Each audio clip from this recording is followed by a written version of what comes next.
Hey, Gregarious. What's up, man? How was your holiday? Oh, it was good, I guess. Home. Anything exciting? Unusual? Different? I don't know. I don't think so. Not necessarily. What did we do? We ordered a turkey dinner. We didn't even make it. Where'd you order from? Some barbecue place my wife found. We were doing we were trying to do like the Whole Foods or whatever Sprouts, but it was all sold out anyway. Okay. And we ended up getting this other random place that was cheaper. Pretty good, actually. Cool. And the other benefit is you supporting a local business. Yeah, I mean, it's so much work to do Thanksgiving. Yeah. And it's just like pretty low energy. I think basically Wednesday afternoon, I kind of mentally checked out from work, and I was feeling like since we came back from Vail, I felt, I don't think not COVID, more like a stomach, just exhaustion kind of thing. So I sort of just took it easy, slept a lot and rested for 4 days. I feel better now, but I had a stomach thing. I don't know. It was just kind of random, shit. Yeah.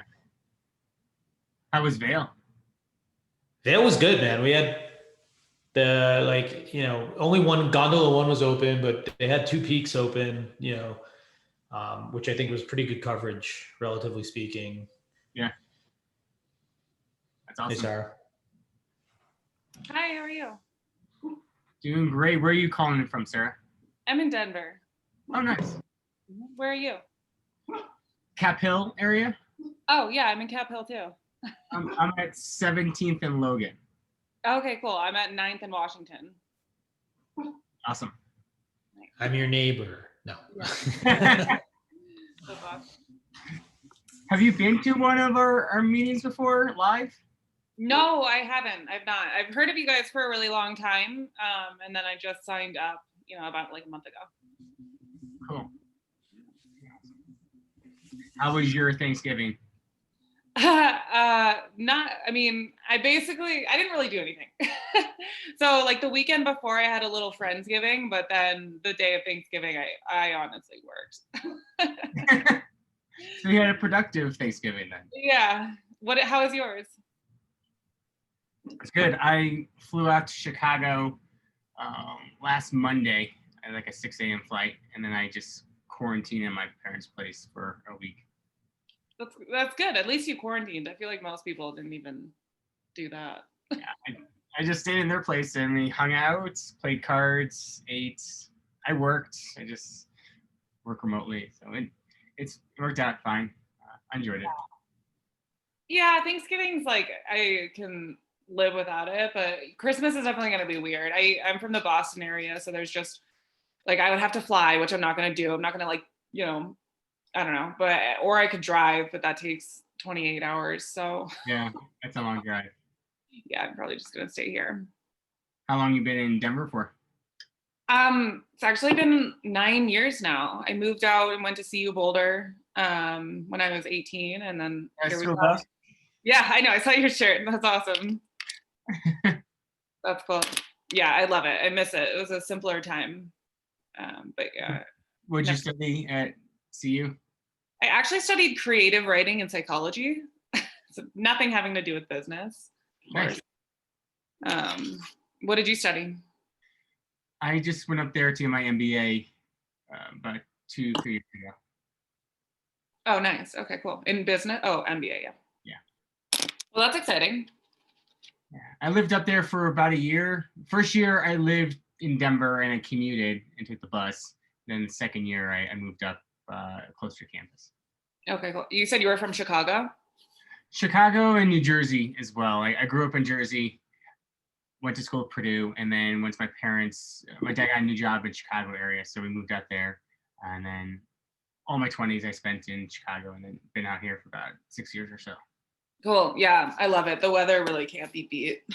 Definitely. Yeah, it's more enjoyable. Definitely for the winters.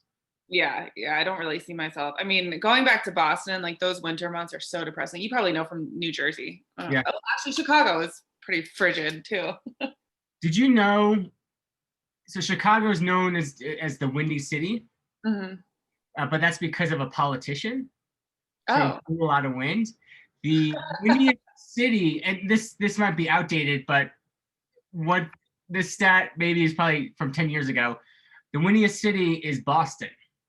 oh, really? I believe that. It's like biting cold there. Like it gets so depressing in like March. I just remember like it's just like months of just like no sun, and like I remember like pumping gas before I went to school at like 7 a.m, and my hand was just numb by the time I finished. Yeah.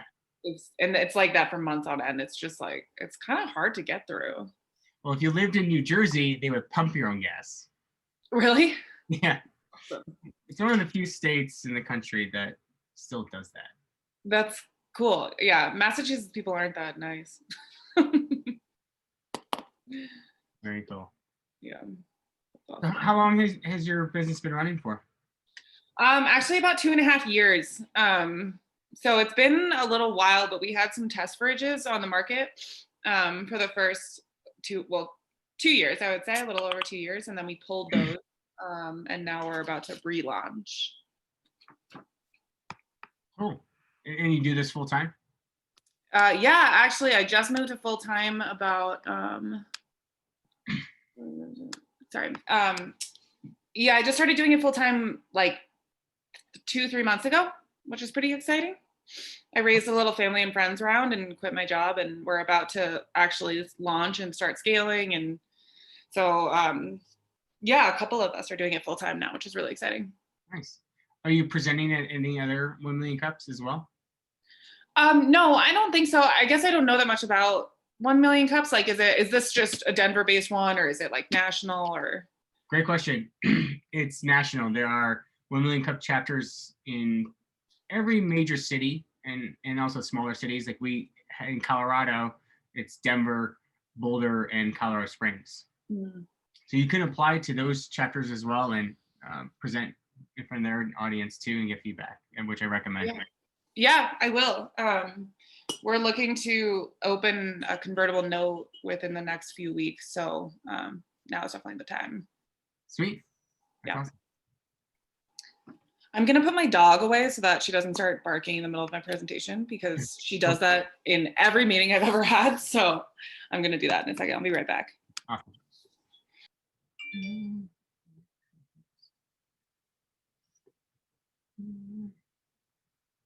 Hi, Jennifer. You're there. Hello. Where are you calling from, Jennifer? Arvada. Nice. Have you been to one of our meetings before? No, this is my first one. Oh, welcome. How'd you hear about us? From one of the patent lawyers in Arvada, Nathan Cahoon. Okay. What do you do for work? I'm a ER trauma nurse in Aurora. Awesome. Thank you for being part of the healthcare industry during this time. Sure. Do you attend a lot of entrepreneurial events? What was that?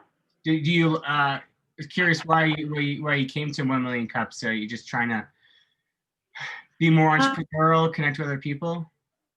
I'm working on a product for healthcare providers. Awesome. Would you like to present in the future your product and get some feedback? Yeah, possibly. Awesome. Oh, I will be sharing some links during the event. Actually, I can share it with you right now, that you can apply to present. We got some openings in December and January. It's pretty much a 6-minute presentation on your business, and then you get 20 minutes of audience feedback and questions as well. Okay. Sarah, I made you a co-host. Do you want to practice sharing your screen? Yes. Let's see. Oh, what is this polling feature? Is that new? Well, since you're a co-host, you have. Oh, is this I guess this is the paid version. Okay, let's see. That's cool.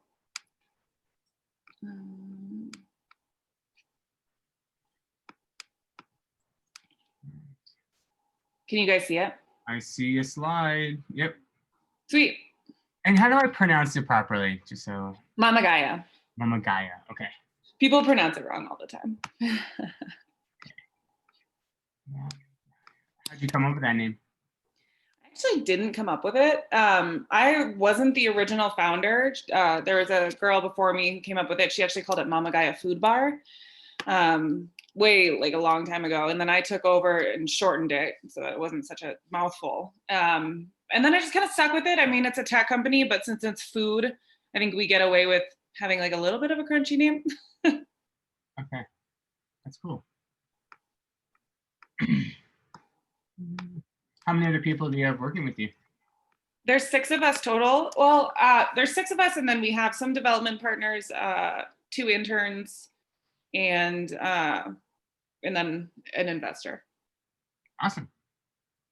Very cool. Is everybody in Denver or?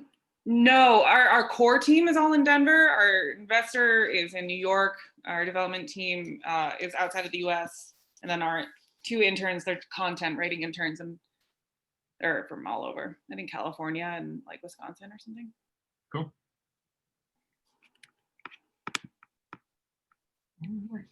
Hello, Rob. How are you doing today? Rob there? Healer? He's connecting. How about Judy? Judy, you there? Oh, maybe their audio isn't connected yet. I think that's an issue. Yeah, their audio is not connected. All right, we got people joining. 2 minutes to go. Cassidy, like the scarf. Thank you. My house is freezing this morning. Turn on the heat. It is on.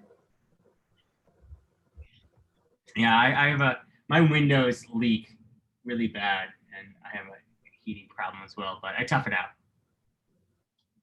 Yeah. Put on layers. Call it good. Yeah. I do have a portable heater that I should probably bust out. I'm not that far yet. How was your Thanksgiving, Cassidy? It was good. How about yours?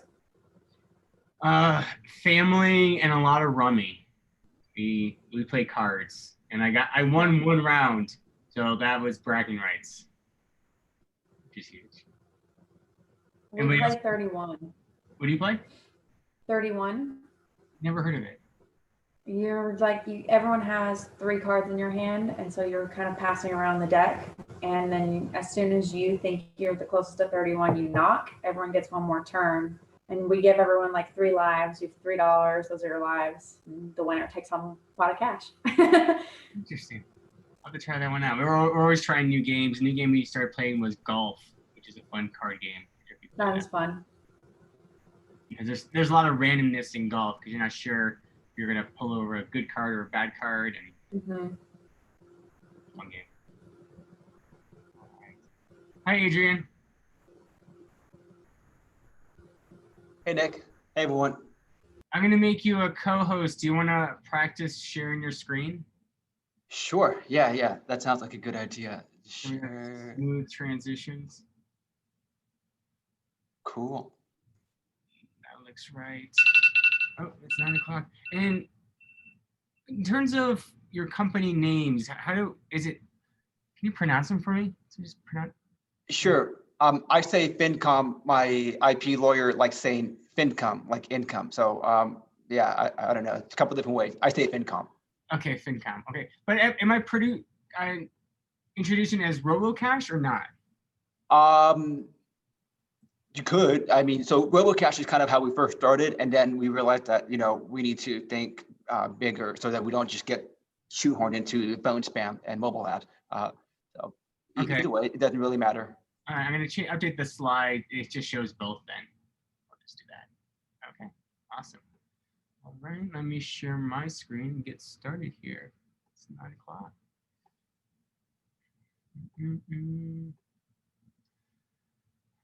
Well, welcome everybody. Just a couple housekeeping. Please mute yourself when you're not speaking. There is a raise hand button in Zoom. Please use that during the Q&A so I know who to call on. You're welcome to use the chat feature in Zoom to share links or to connect with other members in the audience. And I also recommend changing your name in Zoom. If you go to the top right corner of your box, you can rename yourself. Maybe do first name, job title, or first name, company. It's up to you. And let's get going. 1 Million Cups is a weekly educational program developed by the Kaufman Foundation. Over the years, we've added more cities. Creates a great energy here to see what's happening across the country. What I've learned from other entrepreneurs is very, very valuable. Sitting in a room with other people that have ideas too, it helps people to leave thinking, you know what, my idea is worth something. It's worth pursuing. It's worth going after it. Even if it looks like a challenge, I should still go out and try to do it. Well, hello. Good morning, everyone. My name is Nick Campion. I'll be your MC for today. Excited after the holiday. 1 Million Cups Denver. We meet every Wednesday, 9 a.m. via Zoom. We do virtual coffee or tea at every meeting. If you want to hold off your coffee cup or tea mug for today, show it off. It's pretty basic. We do 6-minute presentations, not pitches. We're here to connect, not network. After the presentations, we do 15 to 20 minutes of audience feedback and questions. This is a great place for entrepreneurs to be vulnerable, open, and transparent. And we're here to discuss ideas, not people. By a show of hands, who's new to 1 Million Cups today? I know, okay, we got Sarah. I know I was talking to Jennifer, she's new. Anybody else new in the room? Rob, awesome. Adrian says maybe a little bit, okay. I'm going to send out a poll. I need to update this poll. We'll do it again. Just letting us know if you're new to 1 Million Cups. Also, we'd like to know who's an entrepreneur in the room. And I didn't update the Thanksgiving question, so we'll do it again. See if we get any new answers today. All right, while that's going on, that's the wrong slide. Am I still live? I need to change my sharing screen. For people that are new or don't know, we do have a website, 1millioncups.com/Denver. This is where you can see who's presenting each week. And you can also sign up to be a free member and receive our weekly email that shows who's going to be presenting each week. Quick shout out to our sponsors. Fortunately, we're not at Enterprise, but they still sponsor us. We also have Founders Craft, Middle State Coffee. We would be drinking their coffee if we were live. We also have Good Elephant, Pono Media, Colorado Learning Source, Rocky Mountain Photography, The Commons on Champa, and WeWorks Lab. Let's give them a big round of applause. All right. Thank you, sponsors. And now to some introductions. I love to get to know who's in the room a little bit better. So I'm looking for 3 volunteers to introduce themselves, name, what you do, why you're here, whatever you want to share. It's up to you. Looking for volunteers. If not, I'm going to call on some people. So I'm going to open up to the room again. Anybody want to? Cassidy, go for it. And then Rob after that. Hi, everyone. My name is Cassidy Ritter. I'm a freelance journalist here in Denver. I'm reporting for Colorado Spring Style and also 5280 Magazine. And I put together the list of weekend events for Denver. Been attending 1 Million Cups Denver for a little over a year now. Previously covered startups, so love to kind of hear what everyone's up to. Thank you, Cassidy. Rob, I saw your hand go up. Yeah, I'm Rob Spiewak. I'm the owner of More Kombucha. We're a local kombucha company that started up in the last 2 years here in Denver. We make a very fresh, flavorful kombucha, and just trying to network with more people and continue to grow my business here in the Denver startup food and beverage world. Thanks, Rob. I would love to hear more about your company by you presenting at 1 Million Cups. Have you thought about that? I've definitely thought about it. We'll have to talk offline about that. Okay, go to our website, 1millioncups.com/Denver. You can apply right there. Cool. Definitely recommend it.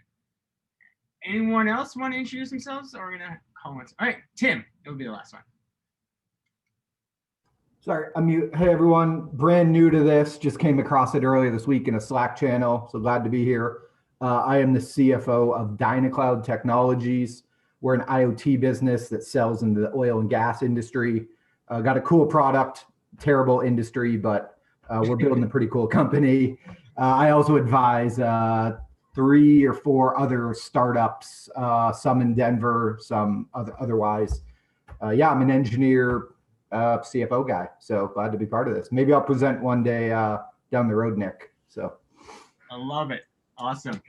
I just shared some links in the chat, who's going to be presenting, their websites, also their email addresses, and also sent the link for our website if you want to present. It's a quick application. All right, back to my screen. Stand by, jumping around everywhere.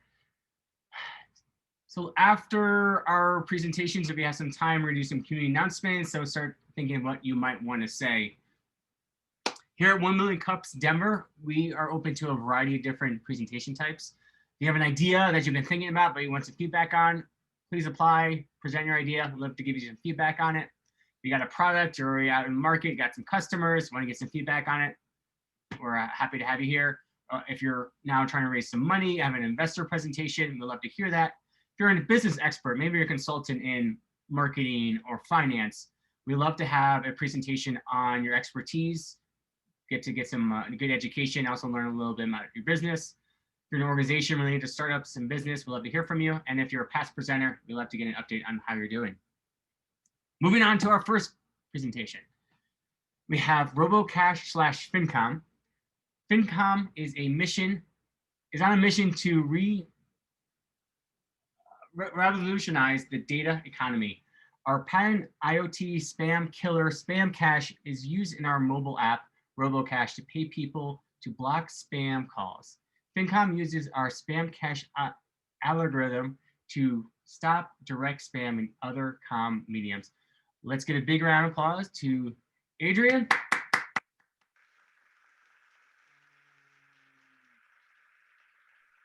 Thanks for the warm intro. I appreciate it. Hey, everyone. I'm happy to present today. Let me share my screen and we can get started. Okay. Get a timer going. Okay, cool. So, hi, my name is Adrian. I use digital payment to prevent spam without listening to the audio, reading the message, or using pattern detection. This is my patented invention called Spam Cash.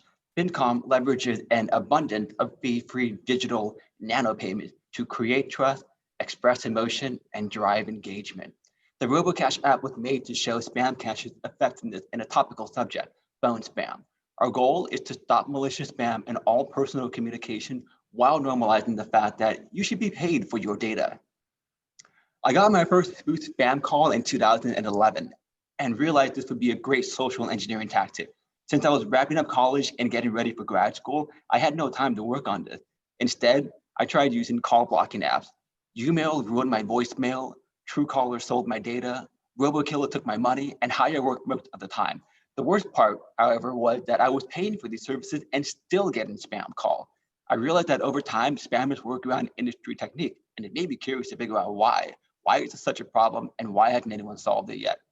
In late 2018, as I was writing my dissertation, I kept getting bombarded with spam calls, ruining my focus. It drove me insane, and I got obsessed with getting revenge. So I researched solutions from a first principles approach and realized that spammers steal billions of dollars from vulnerable Americans every year without getting penalized. I noticed this was a global problem in the US with only the 7th most spam country in the world. So I wrote my white paper a few weeks later and submitted a provisional patent in March 2019. Phone spam sucks. 20 years of laws and apps have not stopped the consistent increase of spam calls.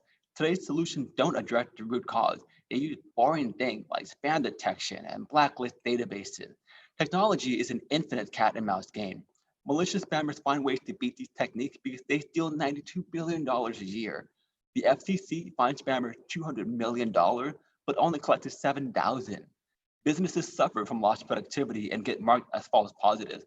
Our laws are unenforceable and our tech is ineffective.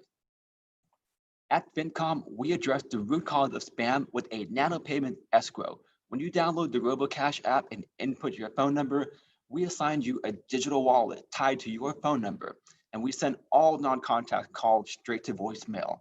If a non-contact wants to call you, they can deposit 5 cents into your digital wallet. Your phone will ring. If you answer and the phone call lasts more than 25 seconds, the caller gets a full refund. But if you answer and don't like the call, hang up before 25 seconds and you'll keep their deposit. This is our patented method that lets good callers contact you without paying money and lets you immediately punish bad callers. Additionally, we pay you for every call you reject. RoboCash gives you financial control over your phone and your time again. We live or die by the network effect. We will leverage a long-term supply and demand problem to help legit businesses pay consumers via our platform while we take a 30% cut. Each person that joins our network is one more phone number that will never answer untrusted calls again. This reduces the supply of prospects, which hurts good and bad businesses that use outbound cold contact in their sales channel. Long-term, this will increase demand for these phone numbers. This pain will drive adoption of our patented business method, which lets call centers and market research firms directly pay the consumer for qualitative data instead of paying the advertiser for quantitative data. The consumer decides their paywall rate and what their minimum toll rate per minute is. So if you decide you won't answer a call unless they're paying you 50 cents a minute, $1 a minute, that's your right to decide the value of your own time. And if someone wants to pay that, they absolutely can. So we're creating a new marketplace with human data where you get to profit off of your own data. Our test showed that consumers are 100% more likely to answer cash calls versus cold calls. Unlike our competitors, we made a spam filter that instantly pays our users for every single unwanted call. Additionally, we help customers increase their response rate and user engagement through fintech enhanced messaging, all with the lowest possible cost overhead.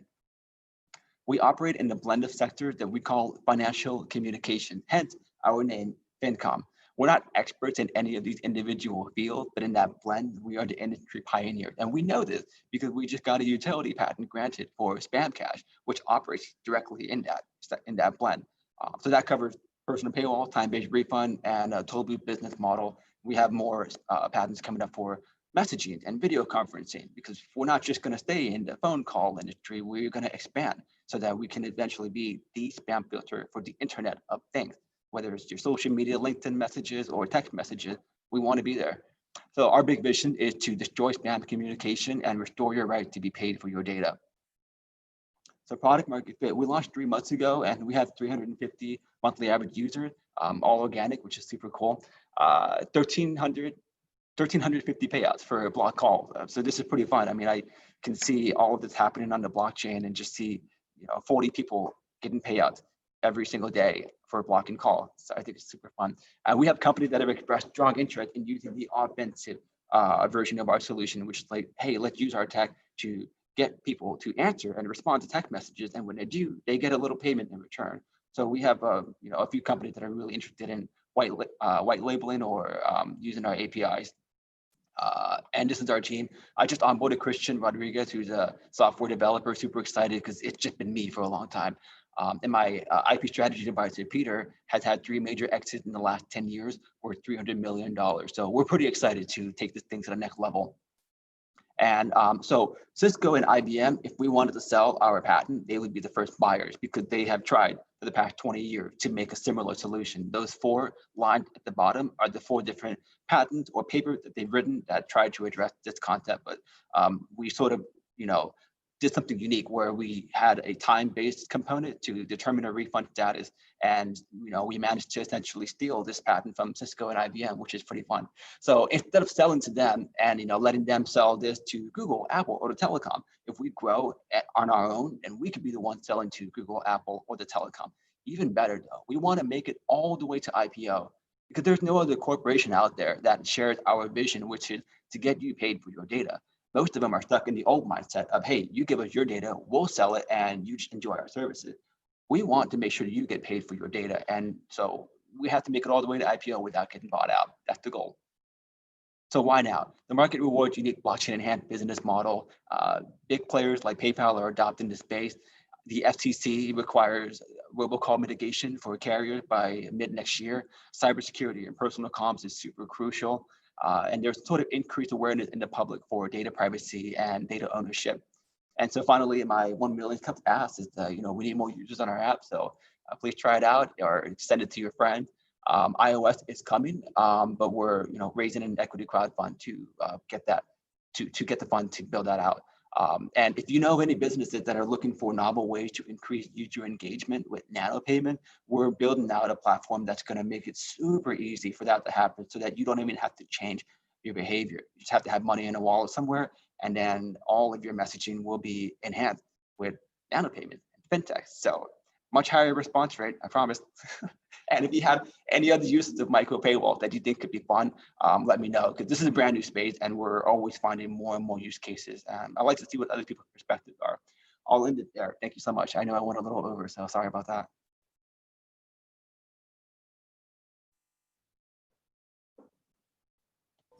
Nick, you're muted. Nick, you're still muted. Fail. Okay, let's do that again. You just saw me clapping by myself. All right, round of applause. Great job. Yay! Awkward. I tried to do the right thing and mute myself. I forget to undo it. Before we get started, if you have a question, please try and use the raise hand button. If you can't figure that out, send a chat message and I'll notice that and I'll call on you. Please limit yourself to 1 to 2 questions per turn. If you've never been here before and you're wondering what type of question should I ask, you can do maybe a comparison question. How does blank compare to blank?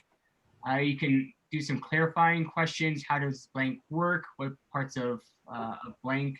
You can do a relationship. How does blank and blank relate? And also you can maybe do a perspective question. What is your perspective on blank as well? But you need to fill in those blanks if you didn't realize that. Okay. Moving on to questions or feedback, and I have Gregarious up first. Hey, Adrian, some feedback on the presentation. Or maybe both, a few parts, but one, slow down, like fucking talking like the Micro Machines guy. You don't need to. It seems like you have a really interesting solution, but it gets lost in the torrent of words that you're throwing out. Right? I think I would reduce all of your slides by at least 50% because they should be supporting what you're saying and not like telling the whole story. And I feel like some of them are they were confusing. They're making confusing something really simple, right? The fundamental challenge I would say, like a raise though, is that this requires an opt-in sort of on both sides, right? And so what I didn't see you address is, how do I get both parties to play along? Like the only reason a bad actor behaves better is if it's the only way that they can operate, right? Right now, you're basically like putting up like one brick and saying, hey, you can't enter my castle, except all of the rest of the perimeter is uncovered, right? And so there isn't a natural incentive for these bad actors. It's very hard to get bad actors to behave better to begin with, right? So that part was very unclear to me, right? Like, so, and also I just think like, you're talking about like 10 kinds of things. And I think like, you need to figure out which one it's gonna be, right? You're either building nano paywall technology or you're building spam blocking technology, but you're not necessarily building both. They're kind of like two different business models, right? Like fundamentally, like if you want to be a horizontal technology player for nano payments, okay, that's like an entirely different stack, an entirely different business model, an entirely different team probably that's required, right? Versus like if you're trying to just do spam protection, right? Like because then there's really there's a whole different BD model. There's a different stack of operational support, technical support, et cetera, that's required. Right now, it feels like you're scared to pick one, right? Or at least it's not clear, the order of operations that you really intend. Are you going to spend the next 3 years working on spam, or are you going to spend the next 3 years working on nanotechnology? I can't answer that actually by listening to your pitch currently, right?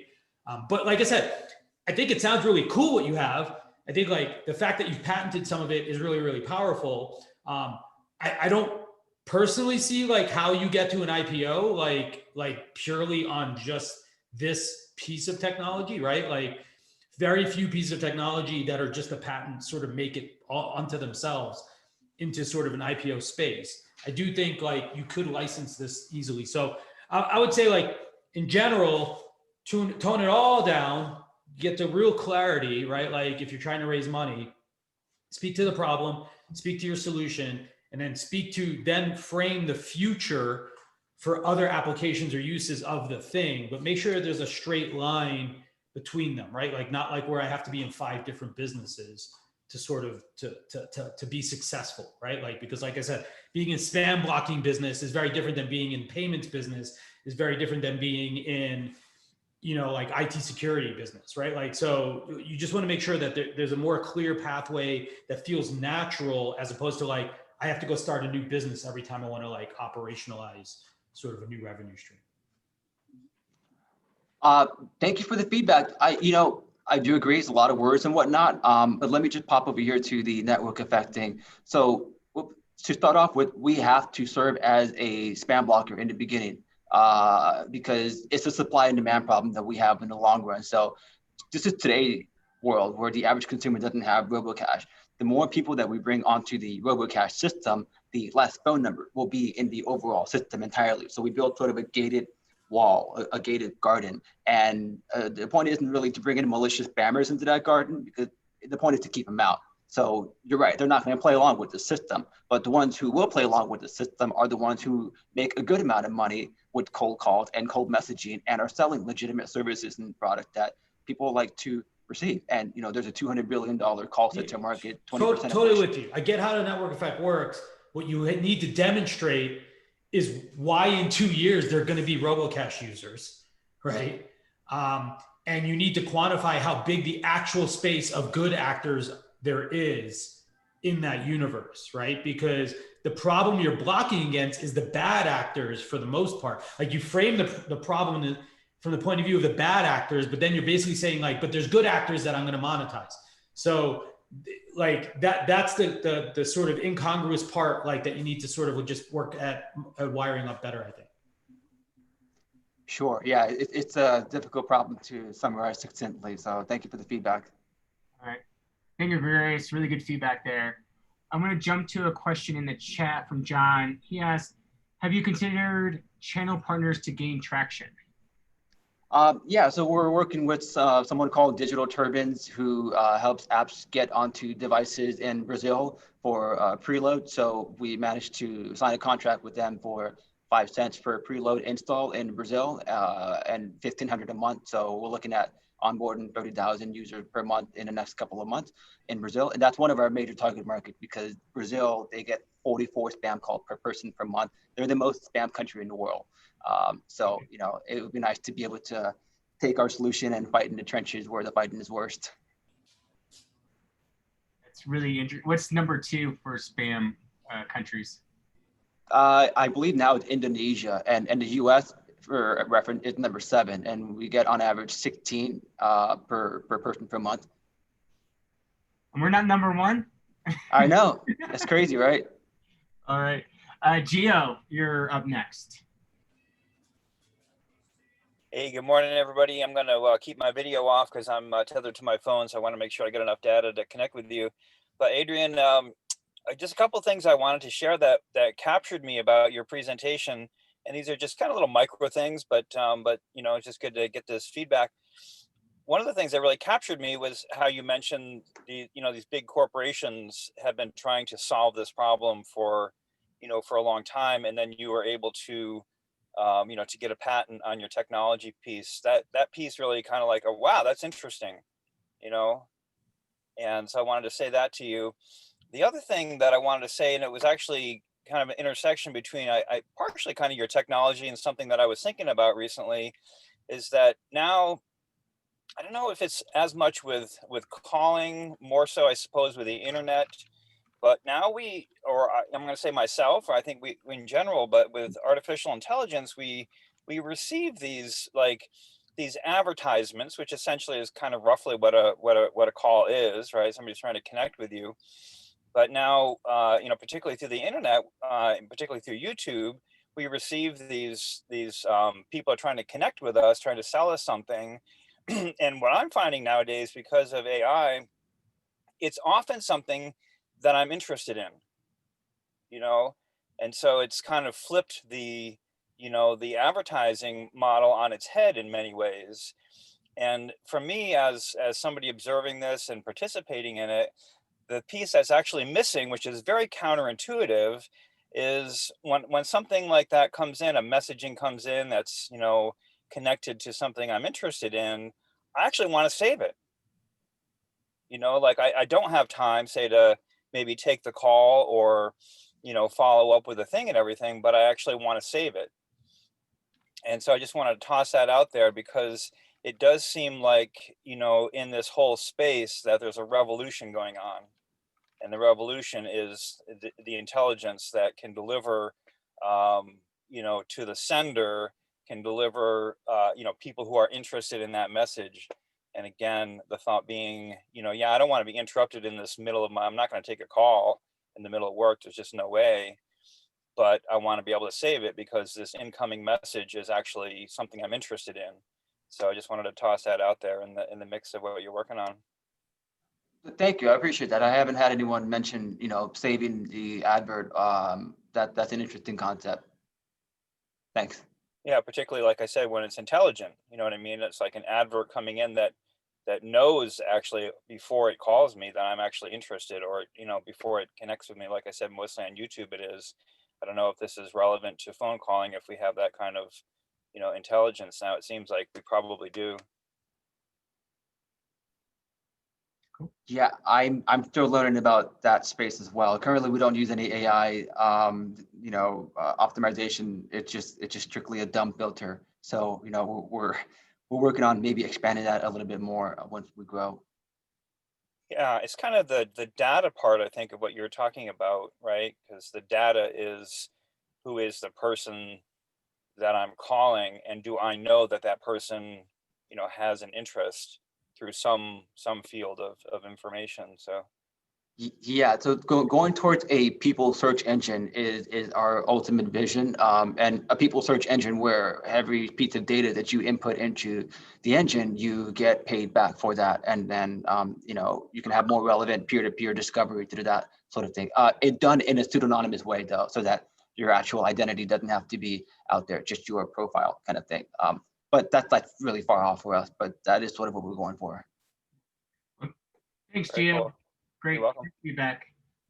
So Thank we're going to move on to Paul. He had a question in the chat, unless you want to ask it live, Paul. Okay. What is the trend with phone call use? Are calls going up or down? I personally just answer about 2 calls a week. Is that normal now? So COVID dropped the spam call volume anyway. In April, it dropped it down to about 40%. So it went to 2-year lows, but it picked up pretty quickly again in September, and it's back to about 80% of what we were seeing in late 2019, which was, we were getting 5.6 billion spam calls a month in late 2019, and now we're at about 3.8 or 4.2 billion or so. So still a good amount.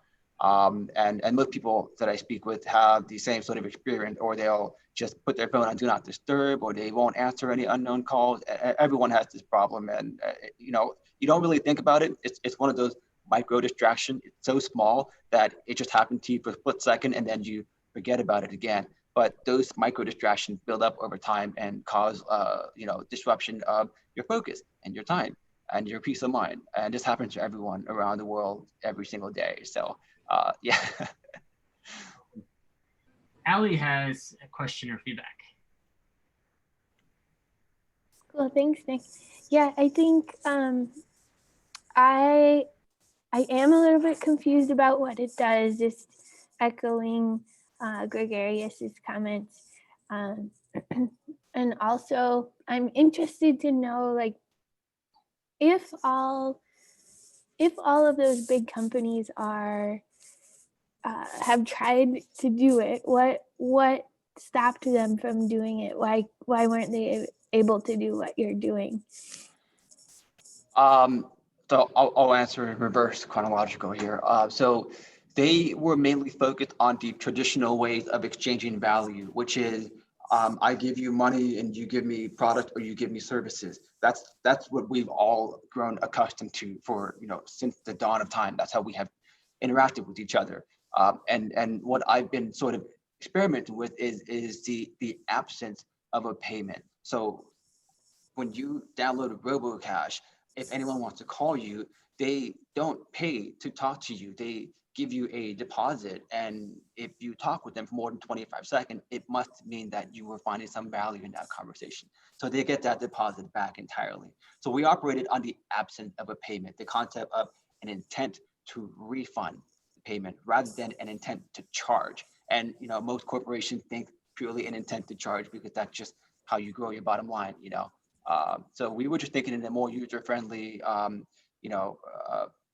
way to verify good and bad contact requests without having to charge that person if they were a good contact request. And businesses tend to want to charge you for stuff. So I think that's the main reason why, and also because there wasn't really a platform for this. Exchanging a payment, you would have to pay anywhere from 1.5 to 3.9% to a payment processor like Visa, MasterCard, American Express. So sending payment out and getting it back, you would lose, 3%, 4% of the total payment amount. So there was never really an appropriate micropayment platform. But now in the last 10, 11 years, we've had some pretty interesting digital currencies pop up. Bitcoin was one of the first. It was one of the first ones, and then it inspired a few other ones. So we use one specifically called Nano that is based on fee-free real-time payment. So now that we have this world where we can do fee-free real-time payment, without anyone taking a cut, there's so much creativity that gets unlocked, and this is just one example of that creativity. Have you looked at like the blue ocean strategy and those that kind of philosophy? That might be fun to look at if you haven't checked it out. I'll write it down. Yeah, because it's like I feel like there's something to creating something new that hasn't existed before, and that is confusing, and I'm experiencing that with my company too, where we're trying to do something that doesn't really exist. So when we talk to people about it, we really have to be careful about how we talk about it and how we're educating on, like, here's what everybody else is competing on, but here's this new thing that we've created that doesn't exist, and this is the actual. We're not going to try to even compete on these things because we're creating something new. And so exactly. when you're a founder who's doing that, when you hear that, it's just like, oh, thank God. So I would suggest checking out making a blue ocean canvas through the Blue Ocean. There's a website and everything for it, and there's a book. It's called The Blue Ocean Shift. And once you build your canvas, it shows you, you're like, oh my gosh, it's so clear now what I should be talking about rather than what everybody else is doing. So just wanted to put that out there. Thank you. That's super cool. I'm going to check it out. All right. Thank you, Ali. Great concept, the blue ocean concept. Here at 1 Million Cuts, we do an orange ocean, I guess. So last question for Adrian. What as a community can we do for you? I know you had some ask points. Do you want to sum up to one point you want to share with the crowd? Yeah, so what you can do for me is whenever the conversation of spam comes up, whether it's with your friends or businesses, whomever you find talking about it, like just think of RoboCash and FinCom, and we're trying to spread organically, so really would love to have that word of mouth and expansion. So and if you find any businesses that are interested in novel ways to engage their users with really cheap method with, just paying fractions of a penny could have that person respond to you where before they weren't. So, if you have any business friends or business owners that are interested in that, tell them about FinCom. Right. And that's pretty much it. Okay. Well, let's give you one more round of applause.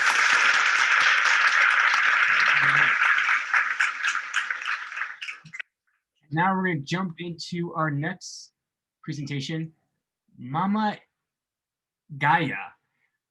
Mama Gaia is a retail tech company that builds self-service AI-driven smart fridges. We provide our fridges B2B to apartment complexes, offices, hospitals, dorms, and more, and stock the fridges every day with locally sourced, fresh, grab-and-go food. Let's give a big round of applause to Sarah. Thanks, guys. Thank you, 1 Million Cups, for hosting me. Adrian, I thought you did a really good job. It's going to be tough to follow. Thank you. You'll do good. Let's see. Share screen. All right. So my name is Sarah. I am the founder of Mama Gaia, a retail tech startup putting cashierless retail in places where consumers already spend most of their day. So consumers are looking for convenient ways to get high quality food. At the beginning of 2020, about 99% of consumers had reported that they had eaten a grab-and-go meal within the last week. Businesses face tough competition in attracting and retaining tenants, employees, members, and students while managing their costs. And businesses and consumers alike are both seeking contactless self-service options, especially after the challenges of this past year with COVID. So we call it retail as a service. Our smart fridges allow businesses to offer fresh, locally sourced food and drinks and snacks without the need for an on-site kitchen. There are no delivery fees. They can be placed anywhere that there is a power or an outlet.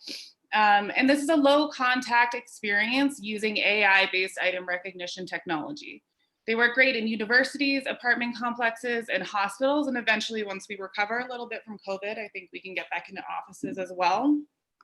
And we give back to local businesses. We're zero food waste. We donate all extra food to local food banks. And this is a company all about community and supporting the local community and giving back. So it's a great culture fit for businesses. You get that local feel, you're giving the extra service and amenity to tenants. And take note that this has already been tested and built. So we're really ready to just start scaling. And the most important part is really the end user, to making sure that the user experience is as easy and seamless as possible as consumers are looking for that convenience. So it's very simple. You just open the app, you can browse nearby fridges, you can see the live inventory, the pricing, the item description, you can see this fridge is 5 minutes away from me and walk right over there. You unlock the fridge using a QR code, and then it's really simple. You can just grab whatever you want from inside the fridge, shut the door, and you're only charged for what's missing from the machine once the door is shut. And one of the really cool things that I love about it is that consumers can send that feedback about the food or the technology, but specifically for the food, it will ping those local food vendors so that they can respond and say, hey, we'll fix this. And they can iterate on their product over time to keep getting better, as we do on the tech side as well. So we have some projections based on actual pilot installations for the last couple of years. So let's see, so let's go through each one. So the food profit during our pilot period was a 40% profit margin wholesale to retail. The RAAS, which is the retail as a service, is basically a monthly subscription fee for these businesses. And our ad tech is something that I really think we can build on over time, since we're talking about B2B. One installation will lead to hundreds of users and hundreds of downloads of the app, which means that over time we can start advertising for local food vendors on our app. Based on views. We have 15 on our wait list right now. Actually, we had a couple signups just in the past week, so we're up to 17.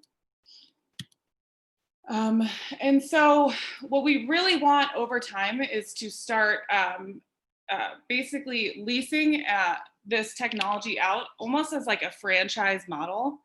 So we can enable this leasing to third-party dinner delivery apps across the country. So there's, you know, I can't think of any names right now, but we can lease it out. They can basically stock it with all of their food and drinks.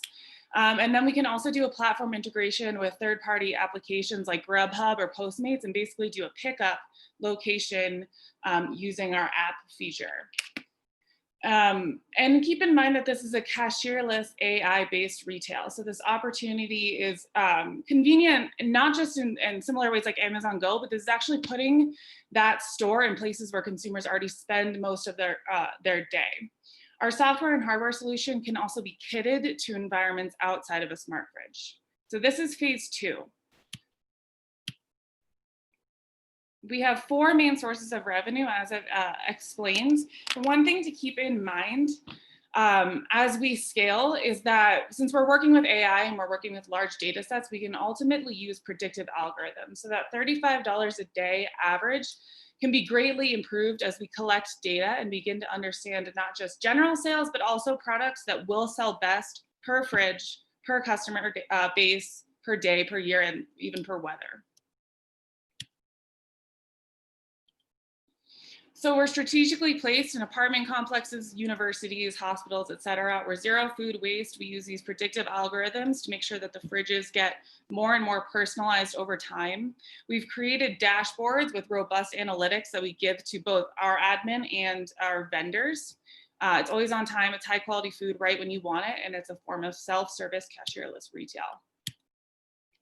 This is our small but amazing team with a tons of different skills.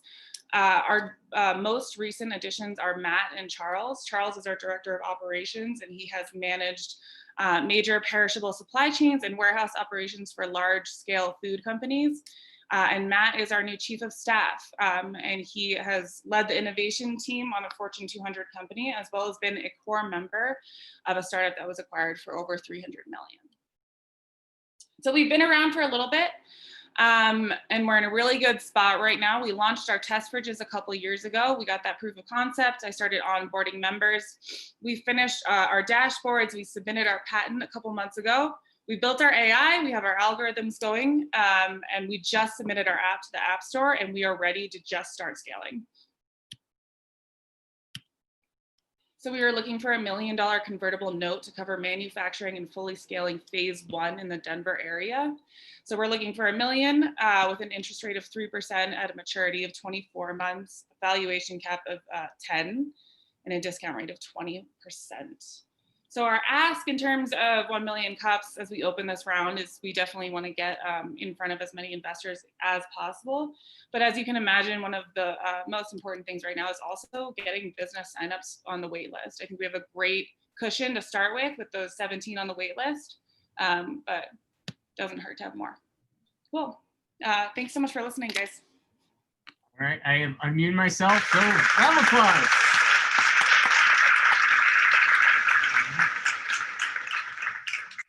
Now I open up to questions or feedback, and looks like we have Gregarious starting off again. Go ahead. Sure. Hey, great presentation. I had a few small little things that I don't use decimal places when you're dealing with tens of thousands. It makes your chart really hard to grasp quickly. Like I was like, wait, is that $50 million in revenue? Or is that 50,000? Oh, I see what you're saying. The other small quibble I would have is it seems like you're very small to have like a chief of staff. And I don't think that that's purely the traditional function he's playing. So maybe there's just like a better way to phrase sort of like what he's doing. Like chief of staff usually is like in support of the CEO or something, or like, and tends to be in a much larger organization. Like if he's heading up operations, like that may just be a more suitable sort of title, you know, just especially as the team is small.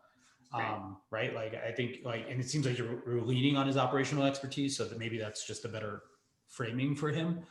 Sure. there was a company I remember a long time ago called Bodega, which I think renamed to Stockwell. They raised a lot of money. They seem to be doing okay. They raised like 45 million bucks. I just looked it up after the fact. The challenge that it seems like you have that seems different from them is they were serving like non-perishable things, right? Yep. And so I'm just curious, how do you scale, like if it's local foods and whatnot, and you have to like sort of like reconnect to like every time you deploy one, it seems like you also have to navigate local vendors to stock these fridges, right? And so I'm just curious, like how do you get out of that, or is that like putting too much of a limitation on your business, and are you thinking about alternatives? So there are a number of different ways that I've brainstormed about solving that problem. So when we look at the fridge, it's like 50% fresh food and 50% stocked with like perishable, like it's cold drinks and snacks and stuff like that, but the shelf life is like months on end. So it's about 50-50, but our best sellers are always the sandwiches and the salads. We want to stick with that. And one thing that we've been thinking about is moving to a consignment model. So that will push product faster and mitigate a lot of risk for us. Another thing, one of the major reasons why I brought Matt on is because he used to work at Dish Network, and they would work on optimizing their even the paces of their employees on the floor when they're doing different operational needs. And so that's kind of the company that I want to kind of build. Like, I want every step along the operational path to be measured. And so we're also thinking about building down the line a delivery driver facing app. So it tells you like, take this optimized route to this fridge, and you're going to stock it with exactly this item or these products, because we know, Christy lives here and she always eats this sandwich on this day at this time. So it's a combination of a lot of different things that I think we can experiment and test over the years, but I think we have enough ideas in that regard that I'm feeling pretty good about it. Yeah, I'm happy to chat with you about that. I think you have some good stats in there that I think may be useful for you to put forward, because you don't want to create it like too much of a sense as a limitation of growth, right? So I think the accessibility, I think you have to figure out is the local thing the thing, right? Or is the fridge the thing? Because the local thing feels more like a rate limiter, I think, in just scaling rapidly, right? But the fridge seems like a great idea, relatively speaking. So yeah, I think it's an interesting idea, and I'd like to see what happens. Yeah, I'm interested to see. I mean, Denver and Boulder is a fantastic place to scale with only locally sourced food, because this is known as the center of the health food movement. Yeah. As we move outside of Denver, Boulder, I'm interested in what happens if we scale in California. There could be states that just don't have the food scene that we have here. So that could be a problem we run into down the line. I think at the end of the day, as long as the food is fresh and it's high quality and it's coming from small business, I think we can still keep in line with our branding and who we are as a company. Also, I would just say you should probably raise more money. Yeah. I know so that's why we're doing a convertible note too right now. We just want to get off the ground and get moving, get numbers coming in and get businesses. And then in 6 months to a year, we're going to do a much bigger raise, and it's just going to be an equity round at that point. I have a question. How much are your fridges? What's the cost on them? So I know what you're going to ask. So they're about 1,500 or under, and they take 6 to 8 months to fully pay off. Okay. And your presentation, I really liked overall. It was great information. You started off by saying 99% of consumers grab a grab and go meal. That kind of it seemed too large for me to believe. Mm-hmm. Curious where you got that number. Yeah, I always run into this because I'm like, should I cite everything? So this was on one of my last pitch decks. I can send you the article. It was at the beginning of 2020, so keep in mind it's before COVID. Mm-hmm. But I mean, yeah, I can't remember the article because I actually didn't put it in this. I just said it. But it's for me, I would stay away from that stat because that just made me start questioning your idea from the get-go, because I'm like, that's not believable. And I maybe just jump into the problem itself. Yeah, sure. If I add it, I'll cite it next time. It was in my pitch deck from over the summer, and it's just always in my brain. Let's go with Cassidy. Hi, Sarah. I thought you did a great job with your presentation. It sounds like a really interesting business. A couple questions for you. I know you said you just submitted the app to the App Store, but what's your timeline for placing the smart fridges? And are you concerned now that businesses are limiting the number of people? And like I know our apartment complex has closed the communal areas. Is that a concern for you that might delay your timeline? So right now we're looking at, we have these 3 fridges that we're basically like me and my team were just building ourselves, like just putting it together ourselves. So we already have plenty of people on the wait list to obviously support those first 3. That's easy. And then we have a manufacturer that we're hooking up with, and those about 50 to 100 will be done in probably, I would realistically say 10 weeks. So we're looking at like February, March at that point. Hopefully the vaccine is out there, I hope. But either way, I mean, we have 17 on our wait list that are fully vetted and ready for us and actually kind of impatient to get a fridge in there. So I think, you know, we can start scaling. I don't think it'll be an issue. And I think, you know, by next summer, things will hopefully return to some normalcy. We definitely pivoted a little bit when COVID first hit. I mean, we used to really focus on offices, and now that's really on the back burner now. But I think there's a great market in apartment complexes and hospitals and universities too, with a strong emphasis right now on apartment complexes. Thank you. There, instead of saying on the back burner, you could probably say in another fridge or a storage fridge. Wait, what? I'm making a pun. It was not. Oh. I'll try again later. Anyway, Allie, go ahead. Take me, save me. That was a terrible.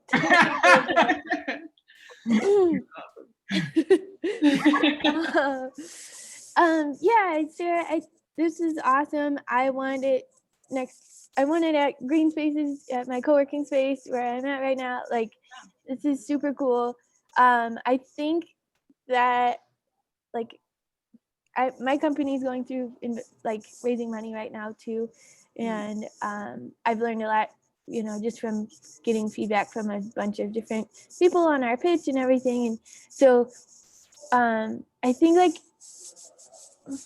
making it or focusing on one of the, you know, big problems that you're solving, it's kind of like there's a lot of different things. And I, you know, just the fact that I could go walk 5 minutes and get something fresh for lunch, that's amazing. Like, then when you add the AI and the, you know, all the other stuff in, I get kind of like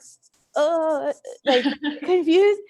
So like just focusing on that and almost telling it in a more story way, because the way you presented the problem was kind of a little bit like, felt a little dry. It was kind of like businesses are looking for this, blah, blah, blah, are looking for this, which isn't like that, like, oh my gosh, I just got stabbed, like pain point, you know, which it really is a pain point that I think you could describe, you know, in a really simple way, like, hey, you're at work, you forgot your lunch today, where's the closest place you can get something that's reasonably priced, that's local food?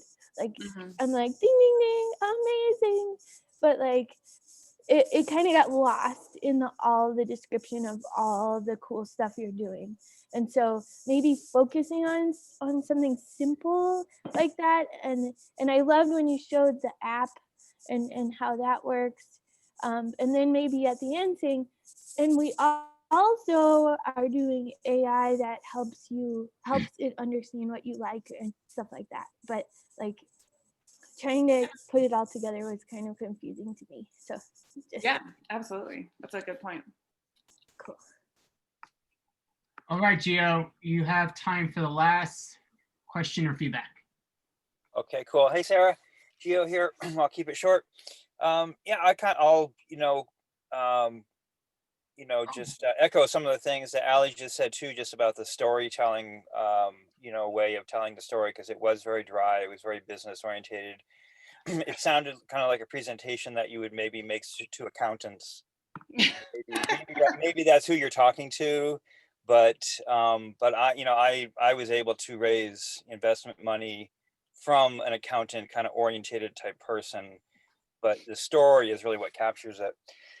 And what's interesting to me about the story, a couple of things, is that I'm dimly aware, you're probably very aware of this revolution that seems to be much more advanced in other countries in terms of like automated food vending, right? Like I'm dimly aware, like in China and Europe, that this is way more advanced than it is in the United States. Is that basically true? Yeah, definitely in China. There's like two competitors there's one in Italy and one in France. It's not huge in Europe yet, but definitely China. I will say that a lot of our competitors are using not AI, but instead RFID. And that was what our test fridges used. And it was atrocious because it's so expensive. It's 30 cents per sticker plus labor it's impossible. And so that's a huge one of our advantages in terms of competition. And another thing to point out is that we do have a worldwide patent. So what we've built has been looked at by a patent lawyer. He's done the worldwide patent search, and it is unique. Okay, yeah, in that arena, that we're talking about right now, which is really the revolution in terms of how food is being delivered, it seems like that opportunity space, as an idea and a reality, is just enormous, because like I do see that grab and go food, and I'm one of those consumers. It's like it's everywhere, like in supermarkets. But who are they competing against? In a certain way, it's like the fast food industry, which to me, this grab and go food that's healthy, fresh, local, is a way better option. So it seems like in terms of at least the story or what the story might be, it's like, oh, well, there's this huge opportunity to grab this space from the fast food industry, which is primarily who has that market. So that part of the story is very interesting. The other thing that's very interesting, I don't know, it's just to me personally, but I know I'm not the only one, but how you mentioned the give back, how the food, there's zero waste. The local scene to me is, I get that's pretty close to my heart as well, but the give back, in terms of like this food is not wasted. I think the awareness of how much food is wasted and the whole industry that's emerging to recycle that. And it seems like you could capture that right, basically within your product itself. And that give back is a value. That's actually a value. So yeah, and I think especially right now after COVID, in this whole challenge of a year, I think people are really aching for companies that give back. So I think it does really speak to consumers in a really nice way, especially since this crazy year. Yeah, and I think that's only going to continue to expand. Yeah, so great. I love your product. Cool, thank you. Thanks, Gio. Sarah, there's a couple more questions in the chat. Sorry, Paul and Rob, I couldn't get to them, but if you want to answer them, go for it. Real quick, Sarah, in one sentence, what as a community can we do for you? So as I said, we're looking for money right now, but another huge, equally important part is that, landlords, leasing agents, the decision makers who work in universities or hospitals, I want them to know about our product. I'm marketing pretty aggressively, but I'm sure, as you all know, it's a challenge. So PR, getting the word out there, just talking to people who might be interested in getting on our wait list and working with us. That's also almost equally as helpful as it is getting us in front of an investor, honestly. Awesome. Well, let's give you what you deserve. A round of applause.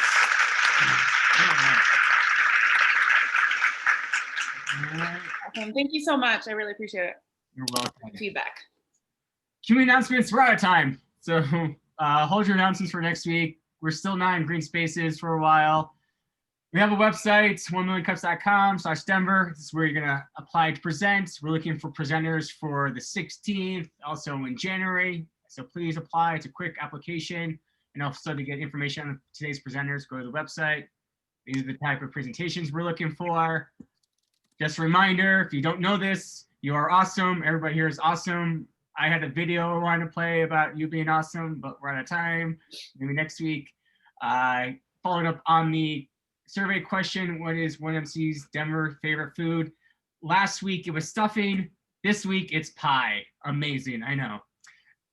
Quick shout out to the org team, myself, Gregarious, Kevin, Carter, Ali. If you want to join, help the team, we're always needing help reaching out to startups to sign up, present, to keep the pipeline going. And that's all I have. So thanks for coming out this week. Round of applause to everybody. Yay, See everyone. thank you. See you next week. It's 10 o'clock. Go to your 10 o'clock meeting that you had scheduled. Bye, guys. Everyone. Bye. Bye. Bye. All right, everybody, have a good week.